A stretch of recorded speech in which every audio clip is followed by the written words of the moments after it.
Bonjour, excusez-moi, est-ce que vous savez qu'il y a un festival Histoire et Cité juste en face là ou pas du tout? Ça vous intéresse pas du tout d'aller voir le festival? Non. D'accord, bon bah on va y aller alors, merci. Want to be the voice to your favorite song. Favorite song. Salut à tous, c'est Topo fait des vidéos et on se retrouve pour un nouveau podcast. Mais tu fous quoi là? Bah, je tente une nouvelle introduction, enfin, faut se renouveler un peu. Et ça parle de quoi ta vidéo? Du festival Histoire et Cité. Ça se passe à Genève, principalement Dufour et Bastion. C'est organisé par la Maison de l'Histoire et l'Université de Genève. Et a pour but de créer un dialogue et un débat. Des historiens, journalistes, écrivains rencontrent le grand public, partagent et confrontent leurs idées. Alors, bienvenue à Topo TV au festival, on est très heureux de vous accueillir. Je crois qu'une des choses qu'on essaye de faire, c'est véritablement d'ouvrir les portes de l'université, mais aussi d'accueillir les étudiants.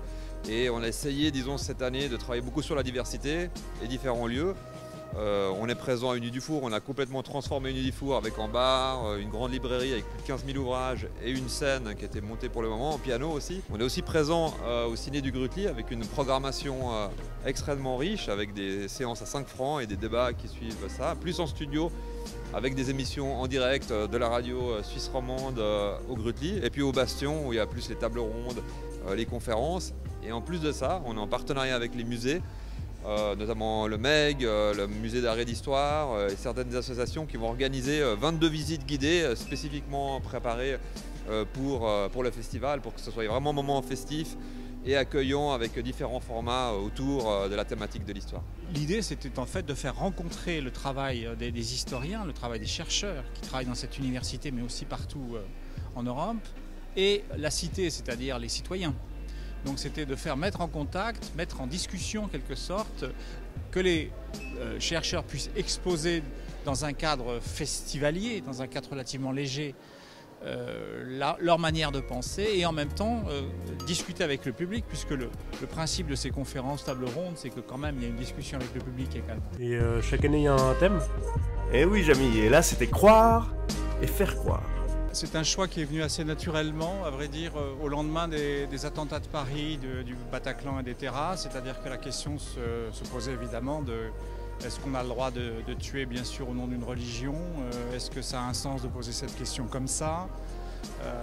Est-ce qu'il, bien sûr, la question des amalgames, est-ce que ces gens-là représentent tout l'islam? Donc on est parti sur la question des croyances en fait, hein. Puis on s'est rendu compte en tant qu'historien bien entendu que la persécution, le massacre au nom d'une idée religieuse n'était pas quelque chose malheureusement de récent, mais qui existait depuis très longtemps dans le passé bien évidemment.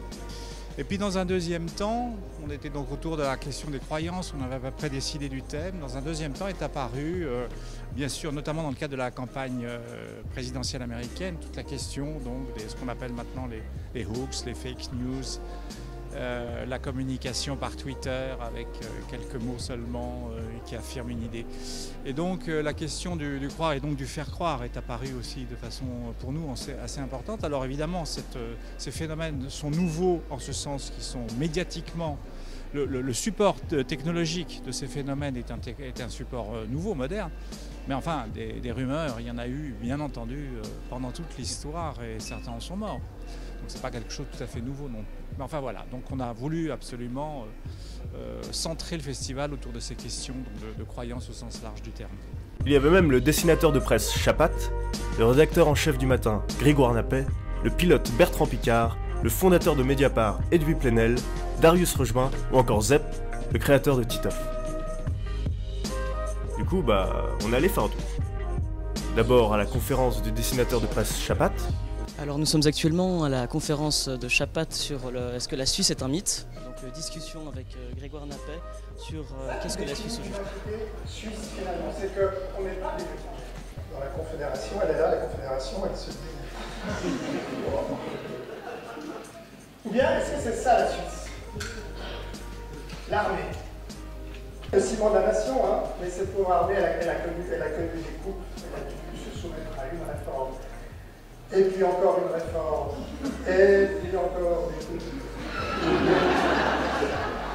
Et on a même eu la chance de le rencontrer.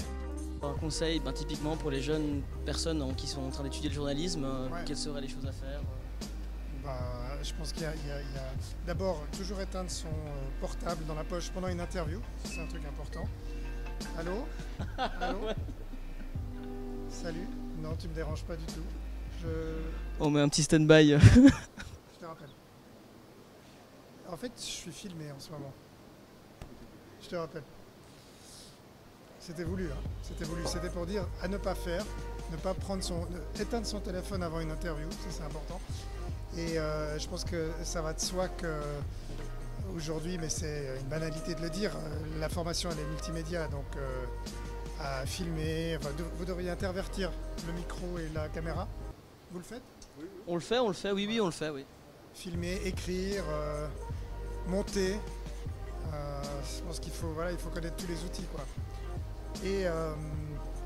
Et faire vivre l'éthique journalistique sur tous les supports, c'est ça. Parce que si même les journaux, la bonne vieille presse, des fois se perd un peu en matière d'éthique et de bonnes pratiques, il faut compter sur les jeunes pour rappeler qu'on n'a pas envie de lire et de dire n'importe quoi. Et après, on a été à la librairie. Et là, on s'est aperçu d'une chose. Là, la moyenne d'âge est plutôt, je dirais, de 45 ans, pour pas trop vexer. Du coup, on a paniqué. Un média étudiant sans étudiant, c'est comme des pâtes carbo sans carbo. Non. Ouais. En tout cas, on a commencé à chercher des étudiants. Bonjour, je voulais juste savoir, est-ce que vous êtes étudiante? Non. D'accord, on cherche des étudiants, alors je vais continuer ma recherche. Bonjour madame, est-ce que vous êtes étudiante? Non. Non plus? Peut-être on va se diriger par là. Excusez-moi, est-ce que vous êtes étudiante? Non. Non, pas du tout, d'accord. Plus, d'accord. Ah, on y était presque. Excusez-moi madame, bonjour. Est-ce que vous êtes étudiante? Vous n'êtes pas étudiante non plus là. Peut-être se diriger vers là. Bonjour, est-ce que vous êtes étudiante? Vous êtes étudiante? Pas étudiante, d'accord. Bonjour madame, excusez-moi, est-ce que vous êtes étudiante? Non, vous n'êtes pas étudiante, d'accord. On va continuer plus loin alors. Excusez-moi mesdames, bonjour. Est-ce que vous êtes étudiante par hasard de l'université? Non? Elles sont en plein selfie. Excusez-moi de gêner votre photo. Je voulais juste savoir, est-ce que vous êtes étudiante? Oui. Très bien, est-ce que vous savez qu'il y a un festival Histoire et Cité juste en face? Oui, on vient de faire une conférence par rapport à ça. Ah. D'accord, est-ce que ça vous intéresse d'y aller pour aller voir cette conférence? On vient d'avoir une conférence de 4 heures. D'accord, donc c'est mieux de faire des selfies maintenant un petit peu. Ouais, mais demain il y a aussi. Demain jusqu'à samedi. Jusqu'à samedi, peut-être qu'on ira demain. Vous avez pas un pamphlet Un pamphlet? Non, on n'avait pas de pamphlet malheureusement sur nous. Mais si vous allez juste dans Uni Dufour, il y aura, j'imagine, des pamphlets qui vous seront distribués gratuitement. Ça va. Voilà, merci beaucoup. Marhaba. Bonne journée. Est-ce que vous savez qu'il y a le festival Histoire et Cité juste à côté? Ouais. Est-ce que vous voulez y aller? Ouais. Oui, on sait. Est-ce que tu sais ce que c'est du coup globalement le programme? Ouais, on en a parlé dans les cours. Et là, on a rencontré par hasard le rédacteur en chef du matin et on voulait savoir, est-ce qu'il y a des étudiants? Est-ce que vous avez des étudiants en bas qui vous ont posé quelques questions? C'était une salle composée, je dirais, quasi exclusivement, en tout cas 80 ou 90% d'étudiants. On voyait que les cours étaient finis et qu'il y avait possibilité d'assister à ce rendez-vous. Donc beaucoup d'étudiants, très attentifs, très réceptifs à l'humour et à l'esprit de ce grand dessinateur. Ensuite, on a eu une petite discussion et surtout des questions de l'auditoire.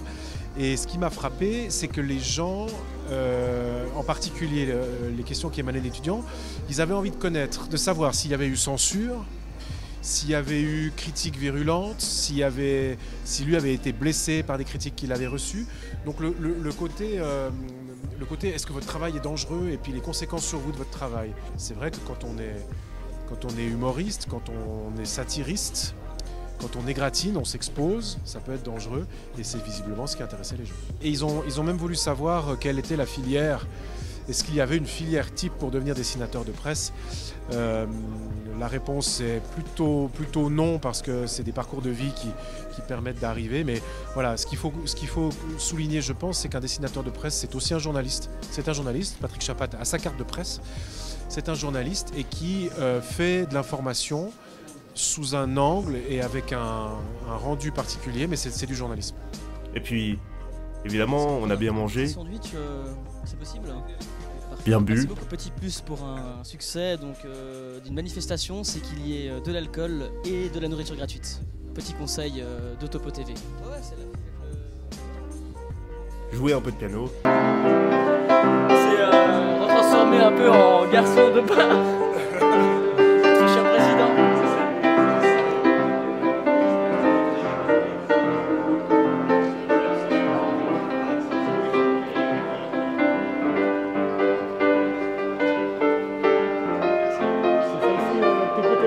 C'est ça aussi Topo TV, c'est savoir faire preuve d'art en fait, tout simplement. Ce n'est pas que l'art visuel, c'est aussi l'art musical, c'est la passion, c'est savoir toucher les touches, c'est pas uniquement les boutons de play d'une caméra, c'est savoir se donner, penser, être à fond et jouer magnifiquement bien. Ouais. Non, pas bref. Ouais, désolé, c'est plus fort que moi. Alors, j'étais comment? Bah, sympa ce podcast au final. Un peu relou peut-être avec ce truc de bref là. On va peut-être penser à se renouveler un peu. Mais... Ouais, tu crois? Là, tu fais croire. Quoi? Ok. Évidemment, on n'a pas pu faire tout le festival, il y avait encore plein d'activités. Alors, si ça vous a intéressé, n'hésitez pas à aller jeter un coup d'œil sur notre site. Il y a des articles en ligne super intéressants sur des thèmes précis du festival. Juste là. Rendez-vous l'année prochaine pour la 3e édition. Allez, il y en aura pour tout le monde.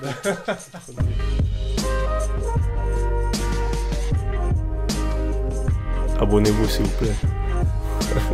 Non, c'est nul ça. On va faire autre.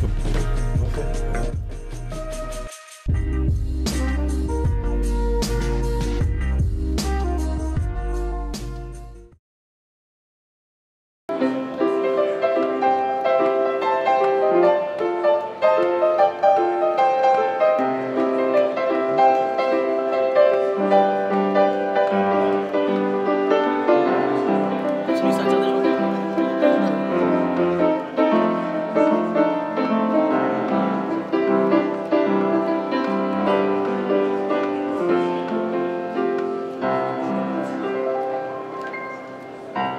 Excellent. Il est génial ce mec. Non? Excellent. Comme je disais, Topo TV, c'est une passion, autant visuelle qu'artistique. Ça voulait rien dire, n'est-ce pas?